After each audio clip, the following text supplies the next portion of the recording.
Bonjour à tous, bienvenue à ce premier numéro d'exercice de fact-checking. Je suis Jordan Mida, journaliste fact-checker à FasoCheck. Aujourd'hui, nous allons voir comment faire une recherche inversée d'image à partir d'un élément de texte contenu dans une image ou dans une photo grâce à l'outil Google Lens qui est automatiquement installé dans le navigateur Google Chrome dans sa dernière version.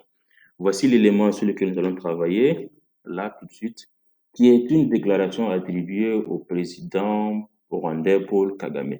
Nous cherchons à savoir avec Google Lens si vraiment Paul Kagame a vraiment prononcé ce discours-là.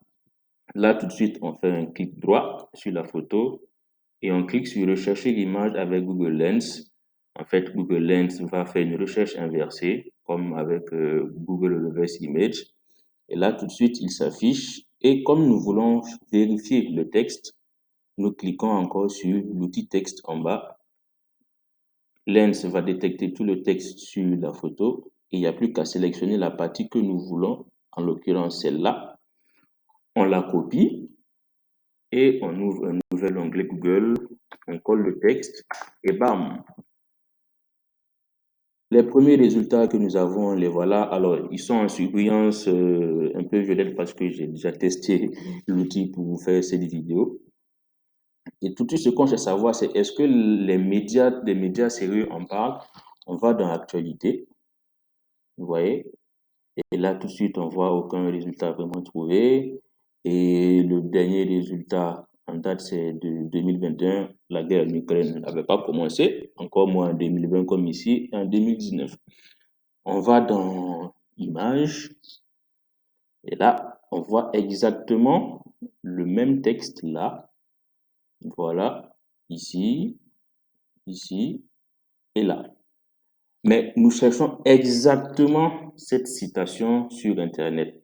Et là, pour faciliter la recherche, nous revenons dans la barre de recherche tout juste en haut ici, là, ici, et nous écrivons, nous tapons des guillemets, pardon, ici, au début et à la fin de la citation. En fait, les guillemets sur Google permettent d'affiner la recherche. Ils indiquent au navigateur web que nous cherchons cette expression précise sur le web. Et on lance la requête et bam, on tombe sur un post Twitter, voilà, avec le tampon probablement écrit fake.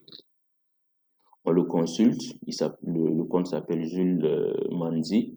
On consulte le compte, tac, tac, tac, tac, tac, tac, tac, tac, tac, et voilà. On défile pour voir à quoi ressemble le compte et de quoi vraiment il en ressort. Tac, tac, tac, tac, tac, tac, tac, tac. Ah, fake news, non, c'est pas ça. Tac, tac, tac, tac, tac, tac, tac, tac, tac, tac, tac. Et bingo, nous tombons sur un retweet en fait de Manzi Jules, pardon, du tweet de Stéphanie Nyombaire. On clique là-dessus pour regarder à quoi ça ressemble. Et là, voilà, fake news alert. On cherche à savoir qui est cette Stéphanie Nyombaire. On clique sur son nom, compte. Et là, bingo, elle est l'attachée de presse pour Urugwiro Village. Je sais que c'est comme ça que ça se prononce. Mais qu'est-ce que c'est que ce compte? On regarde, et bien, c'est le compte officiel de la présidence du Rwanda. Alors, c'était un exercice pour vous montrer comment on fait une recherche inversée à partir d'un élément de texte contenu dans une photo. Et ce qu'il faut déjà savoir en background, c'est que le président Paul Kagame fait l'objet de citations qui lui sont attribuées à tort, voilà, par des gens qui lui tiennent en estime ou par une certaine catégorie de personnes. Donc, c'était là l'exercice du jour. Restez connectés à FasoCheck et à bientôt pour une nouvelle vidéo.